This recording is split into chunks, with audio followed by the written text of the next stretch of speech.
अस्सलामुअलैकुम नाजरीन, आप देख रहे हैं पीटीएन न्यूज और मैं हूं आपकी होस्ट कुरातुलैन। शामिल करते हैं आज की अहम खबरें। रवायती मीटर्स का अजरा खत्म, स्मार्ट मीटर्स की तनसीब लाजमी करार, सार्फिन के तमाम मीटर्स स्मार्ट मीटर्स में तब्दील करने का फैसला। तर्जमान पावर डिवीजन के मुताबिक डिस्कोस में रवायती मीटर्स का अजरा खत्म कर दिया गया। जदीद डिजिटल निज़ाम की जानब अमली पेशरफ्त हुई है।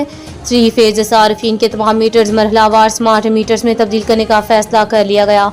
पावर डिवीजन ने बिजली कनेक्शंस के लिए स्मार्ट मीटर्स की तंसीब लाजमी करार दे दी है।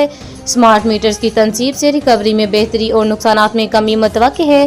पावर डिवीजन और IFC के दरमियान ट्रांजैक्शन एडवाइजरी सर्विसेज का मुआहदा हो गया। 1 करोड़ कनेक्शंस पर स्मार्ट मीटर्स की तंसीब का मंसूबा है। स्मार्ट मीटरिंग से बिजली चोरी की रोकथाम और बिलिंग में शफाफियत आएगी। न्यूज स्टूडियो से फिलवक्त के लिए इतना ही। मज़ीद खबरों और अपडेट से बाखबर रहने के लिए देखते रहें PTN न्यूज।